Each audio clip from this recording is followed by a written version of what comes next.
నమస్తే, నేను మీ కుప్ప పద్మిని. ఇన్నాళ్ళు మీ సపోర్ట్ ని నాకు అందిస్తూ, మీ ప్రేమని నాకు అందిస్తున్న ప్రతి ఒక్కరికి కృతజ్ఞతలు. ఇప్పుడు చూడబోతున్న ఈ వీడియో కూడా ఖచ్చితంగా మీకు ఉపయోగపడుతుంది. లైక్, షేర్ అండ్ సబ్స్క్రైబ్ చేసి మీ ఇష్టాన్ని అలాగే మీ సపోర్ట్ ని నాకు అందించండి. అలాగే ఈ వీడియో పట్ల మీ అభిప్రాయాన్ని కమెంట్ సెక్షన్ లో కమెంట్ చేసి నాకు తెలియజేయండి. నమస్తే, వెల్కమ్ టు అవర్ ఛానల్. నేను పద్మిని. ప్రస్తుతంతో పాటు ప్రముఖ ఆధ్యాత్మికవేత్త, వాస్తు జ్యోతిష పండితులు, న్యూమరాలజిస్ట్ తనిష్క గారు మనతో పాటు ఉన్నారు. మాట్లాడదాం.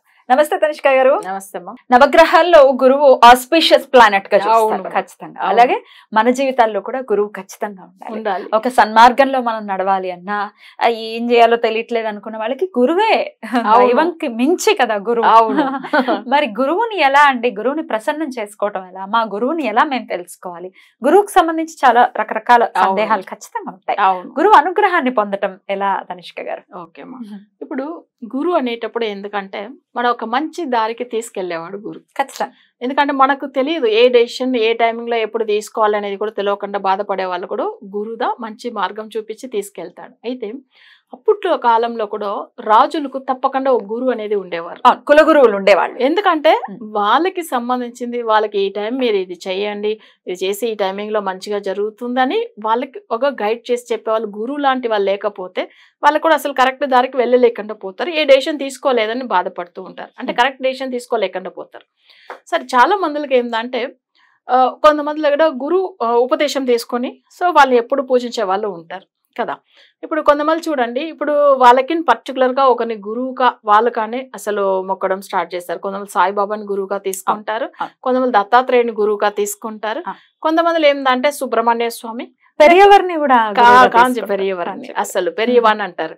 ఆయన వాళ్ళు అంటారు. తమిళియన్స్ ఏంటంటే బ్రాహ్మిన్స్ వచ్చి పెరియవా అంటారు కదా. పెరియవా అంటే మన తమిళ్లో ఫుల్ ప్రొనౌన్సియేషన్ ఎట్లా పెరియవర్, పెద్ద ఆయన, గౌరవ సూచకంగా ఉంటుంది పెరియవర్ అట్లా అనేది.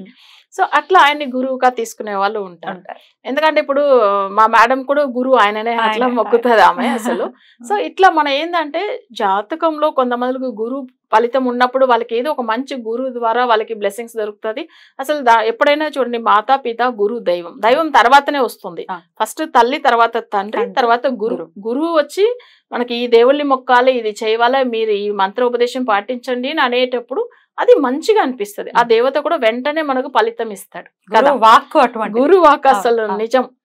ఎందుకంటే దీంట్లో మీకు చాలా విషయాలు చెప్పాల్సింది ఉంటుంది, బట్ టైం ఉందో లేదో తెలియదు. యాక్చువల్ గా ఒక ఏమైతుందంటే వర్షం వస్తున్నప్పుడు వాటర్ అసలు ఏమైతుందంటే ఎక్కువ ఫ్లడ్ వెళ్తూ ఉన్నప్పుడు ఏమైతుందంటే అక్కడ నది ఒకటి వెళ్తుంది.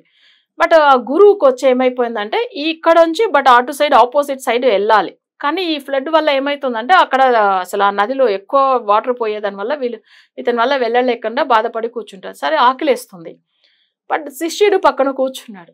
స్వామి వారు మరి ఇప్పుడు ఎలా చేయాలి, మరి మీకు ఆకలేస్తుంది కదా, ఒకసారి మీరు నాకు నేర్పించారు కదా మంత్రము, నేను ఒకవేళ చెప్పుకుని వెళ్ళి నేను మీకు ఎట్లైనా ఫుడ్ పట్టుకొస్తాను ఊరికి వెళ్ళి అని చెప్తుండ్రు. ఆయనకు ఏం భయం అంటే అసలు మనం మంత్రం నేర్పించాం, కానీ ఏంటంటే అసలు ఇంత పెద్ద వర్షంలో అది ఎట్లా ఆయనకు పని చేస్తుంది అని ఒక డౌట్ ఉండేది. ఈయన ఏం చేసిండంటే స్వామి వారికి ఈయన వెళ్తున్నాడు, ఆయన శిష్యుడు వెళ్ళి ఆయన చెప్పిన మంత్రం అంటే చెప్పుకుంటూ వెళ్తే వాటర్ మీద నడిచే ఒక పవర్ అని చెప్పి పెట్టిండు. అప్పట్లో వాటర్ మీద నడవచ్చు అట్లా. సరే అని చెప్పి ఆ నది మీదలే మంత్రం చదువుకుంటూ నడుచుకుంటూ వెళ్ళిపోయింది. అసలు ఆయనకు అలలు ఏం కొట్టుకుని వెళ్ళట్లేదు, ఆ వాటర్లో కూడా అసలు వెళ్ళిండు. ఊరికి వెళ్ళి ఆ అంటే వీళ్ళకి ఫుడ్ తీసుకొచ్చేసిండు. వచ్చి ఈయన ఇచ్చిండు. అబ్బా, ఈయన ప్రాణంతో ఇంత ఎట్లా తిరిగి వచ్చాడు, ఇంత పెద్ద వర్షం వస్తుంది, అసలు నువ్వు ఎలా వెళ్ళావు, ఎలా వచ్చావు? స్వామి మీరే చెప్పిండ్రు కదా మంత్రము, అసలు వాటర్లో కూడా నడవచ్చామని చెప్పి నాకు ఒక మంత్రం మీరు చెప్పిండ్రు కదా, నేను అది ఫాలో అయినా. అప్పుడు ఎలా అంటే ఈయన పేరు చెప్పుకుంటూనే గురువు చెప్పిండ్రు కదా అని చెప్పి చెప్పుకుంటూ నమ్మకం మీద వెళ్ళాను, వచ్చేసాను.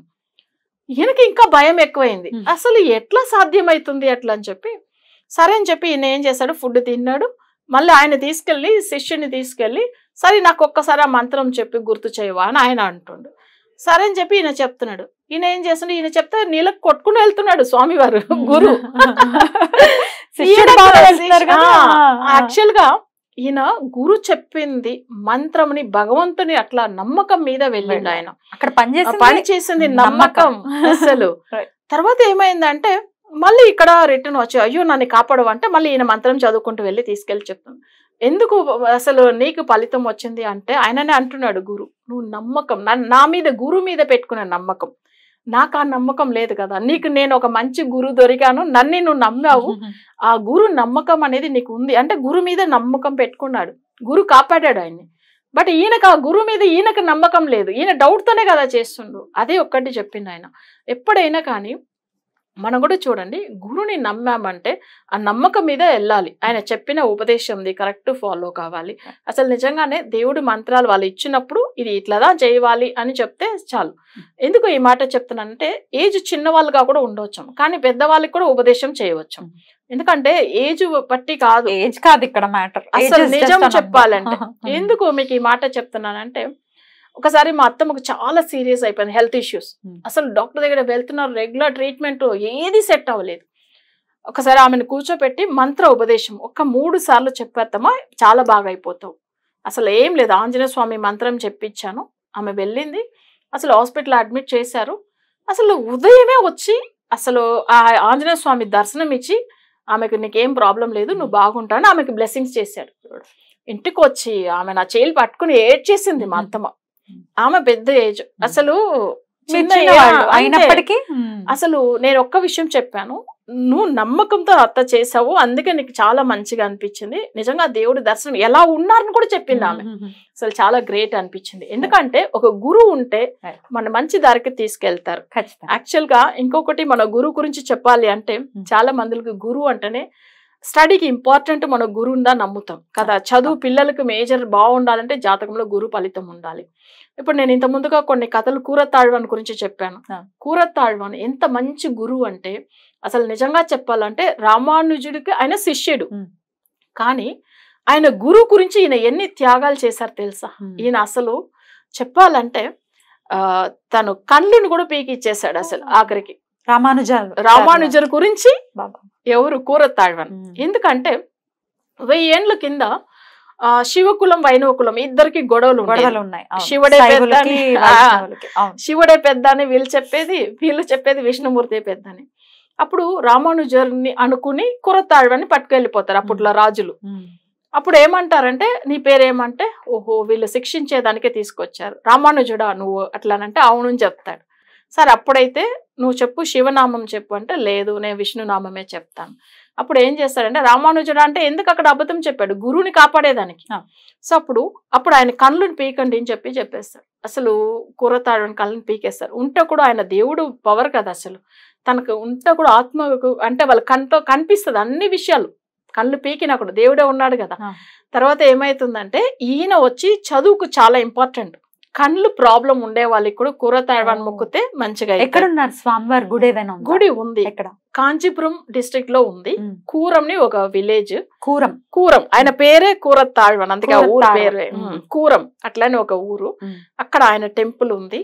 అసలు అక్కడ స్వామివారు విష్ణుమూర్తి ఉన్నారు, ప్లస్ ఈయన రామానుజర్ సెపరేట్ గా ఆయన ఒక టెంపుల్ ఆయనది అక్కడే ఉంది. ఆయన చెప్పాను కదా రాజుగా ఉంటాడని, ఆ స్థలంలో ఆయన టెంపుల్ కట్టించేశారు. అక్కడికి వెళ్తే ఇట్లాంటి సమస్య ఇది తీరిపోతుంది. పిల్లలు చదువు విషయంది గురువు అనుగ్రహం కూడా పొందుతారు. ఎందుకంటే గురువుకి ఆయన కళ్ళు ఇచ్చిండు కదా, కాదు అసలు. తర్వాత ఏం చేశాడు ఆయన అసలు చదువు విషయంలో ఒకటి, ఎందుకంటే పిల్లల స్టడీస్ కి చాలా మంచిగా అంటే, జనరల్ గా ఒక బుక్ మనం చదువుతామంటే గుర్తు పెట్టుకోలేము కదా, తను అలా కాదు, జస్ట్ హాఫ్ అన్ అవర్ లో ఒక ఎంత పెద్ద బుక్ అయినా చదివేస్తాడు రోబోలాగా. అది నిజంగా ఆ మూవీ రోబో తీసింది కూడా ఇట్లా ఉండవచ్చు అనిపిస్తుంది. కానీ అట్లా చదివిన తర్వాత ఏమైందంటే, ఎందుకంటే మనకొచ్చి కొన్ని విషయాలు చెప్పాలనుకున్నది రామానుజర్, ఆయన చదివి మర్చిపోయి ఒక బుక్ అట్లానే పక్కకు పెట్టేసి నిద్ర పుడుస్తాడు. సగం ఫుల్ ఈయన కంప్లీట్ చేసి చదివేస్తాడు. ఆ బుక్ ను మళ్ళీ తీసుకెళ్లిపోతాడు శారదా పీఠంకు. సో ఇది కొన్ని విషయాలు జరిగింది, అది మీకు తర్వాత చెప్తాను. అప్పుడు ఏమైతుందంటే, తను ఫుల్ చదివి పెట్టేసిండు. అయ్యో బుక్ తీసుకెళ్లిపోయారు కదా, జనులకు నేను ఇవన్నీ కథలు ఎలా చెప్పగలుగుతాను అని చెప్పి బాధపడేవారు రామానుజర్. స్వామి మీరు బాధపడవద్దు, మీరు రాస్తూ రండి నేను చెప్తాను. అంత మెమరీ పవర్ అంటే అస్సలు తప్పకుండా అయితే స్వామివారిని దర్శనం. అవును. ఇంకొకటి ఆయన శ్రీరంగంలో ఉన్నారు. శ్రీరంగంలో అసలు కూరతాళ్వాన్ సన్నదిని సెపరేట్ గా చిన్నగా ఉంది. ఎందుకంటే శ్రీరంగంలోనే శ్రీరంగం ఆ గుళ్ళోనే శ్రీరంగం అసలు స్వామివారు అక్కడ కూడా దండం విష్ణుమూర్తి పెట్టుకోవచ్చా? అక్కడ కూడా పెట్టుకోవచ్చు. రంగనాథ స్వామి కొన్ని పిల్లలు అక్కడ వెళ్ళి ఆయన ముందుగా చదివేసి వస్తారు బుక్ పెట్టుకొని శ్రీరంగంలో. ఎందుకంటే తను అంతా Studies అసలు, బాగా వస్తాయి. బాగా చదువుతారని. కళ్ళు గురించి కూడా మీరు ఎవరైనా ప్రాబ్లం ఉన్న వాళ్ళు మొక్కుని, సో ఆయనకి ఏందంటే అసలు కళ్ళు లాంటి రూపం ఏదైనా దేవుడికి అక్కడ వేస్తాము అట్లనే, అంటే ఉండియల్లో వేస్తాము కూడా వెండి మొక్కుకోవచ్చు. కళ్ళు అవి ఆ, వేస్తారు. ఎందుకంటే ఇవి మనం మొక్కడం ఎట్లా భక్తిగా, ఆయన ఎంతో గురువుకు ఒక మంచి శిష్యలాగా ఉన్నాడు, కానీ ఆయన గురు స్వరూపమే. ఎందుకంటే చదువు విషయంలో చాలా మంచి తెలివైన అతను. సో చదువు విషయంది, కళ్ళు గురించి, ప్లస్ నిజమైన భక్తి, ఇది ఉంటే చాలు మనకు ప్రతిదీ లైఫ్ లో ఇస్తాడు ఆయన. బ్యూటిఫుల్ బ్యూటిఫుల్, చాలా అద్భుతంగా వివరించారు. ఖచ్చితంగా ఈసారి శ్రీరంగం వెళ్ళినప్పుడు స్వామివారిని దర్శనం చేసుకోవాలి ప్రతి ఒక్కరు. అలాగే ఈ సమస్యలతో ఉన్న వాళ్ళు కూడా ఖచ్చితంగా స్వామివారిని దర్శనం చేసుకుని ఆయన అనుగ్రహాన్ని పొందాలి. చాలా అద్భుతంగా వివరించినందుకు కృతజ్ఞతలండి. నమస్కారం. నమస్కారం.